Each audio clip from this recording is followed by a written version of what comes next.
हाँ, repeat again. हाँ, फिर से कहिए।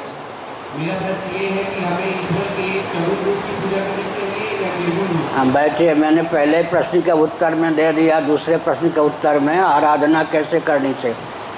ठीक है, मैं उत्तर देता हूँ दूसरे ढंग से। इस समय जागृत अवस्था है, इस समय आप अपने आप को सगुण साकार मानते हैं या नहीं?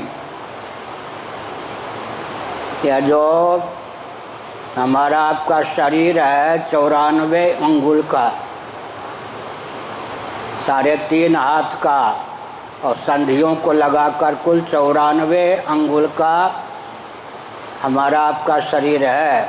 अपनी उंगली से मापेंगे तो शरीर 94 अंगुल का सिद्ध होता है। इस शरीर में जीव की तादात्म्यपत्ति या हमता ममता जागृत में होती है।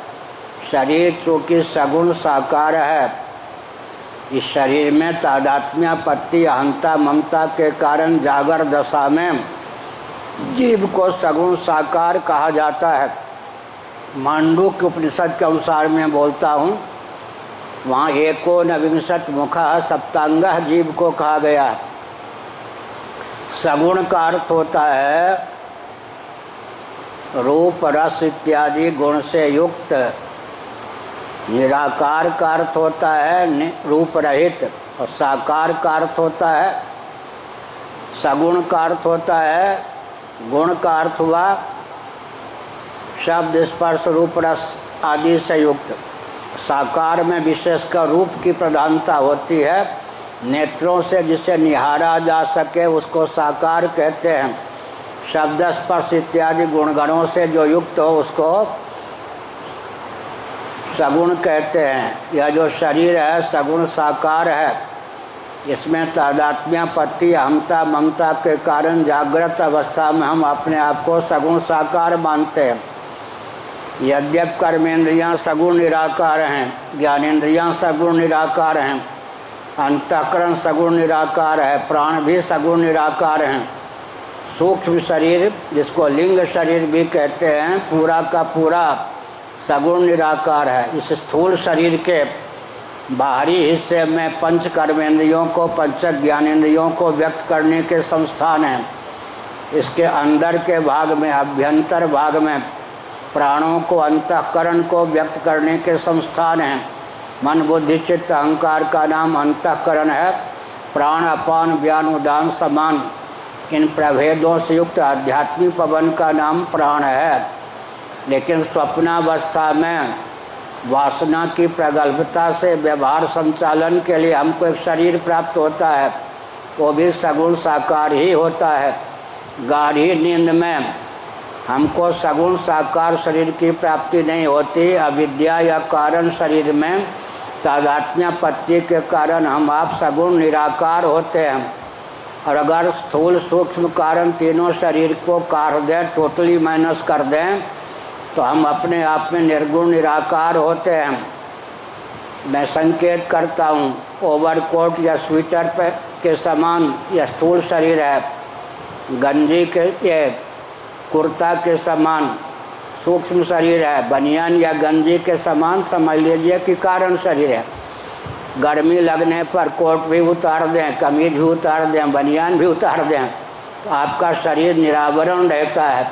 ठीक इसी प्रकार स्थूल सूक्ष्म कारण तीनों शरीर में अहंता ममता का जीव निवारण कर ले तो अपने आप में निर्गुण निराकार रहता है। जब हम भी सगुण साकार सगुण निराकार निर्गुण निराकार हैं तो भगवान को भी सगुण साकार सगुण निराकार निर्गुण निराकार मानना चाहिए। अंतर यह है कि भगवान लीला पूर्वक रामकृष्ण आदि रूपों में सगुण साकार होते हैं, केवल माया शक्ति से युक्त रहने पर सगुण निराकार अंतर्यामी होते हैं। अगर उस शक्ति को भी छोड़ दें तो अपने आप में निर्गुण निराकार ही रहते हैं।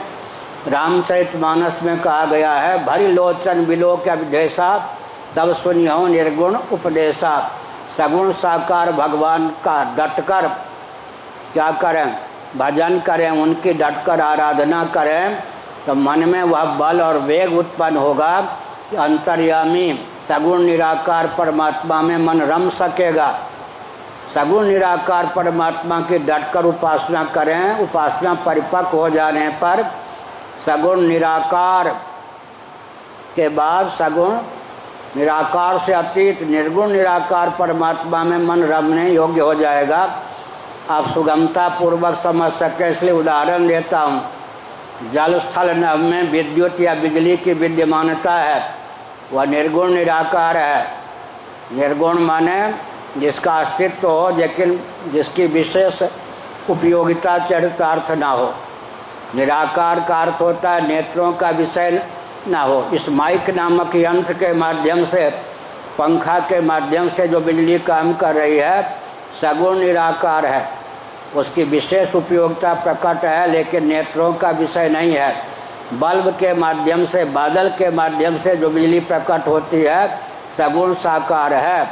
सगुण साकार का आलम्बन लेकर सगुण निराकार तक पहुँचे, सगुण निराकार का आलम्बन लेकर निर्गुण निराकार तक पहुँचे, निर्गुण निराकार का आलम्बन लेकर आत्मा और ब्रह्म के तात्विक स्वरूप को एक जानकर भवसागर से तरने का मार्ग प्रशस्त करें। और कोई प्रश्न? सभी प्रश्न अच्छे किए गए।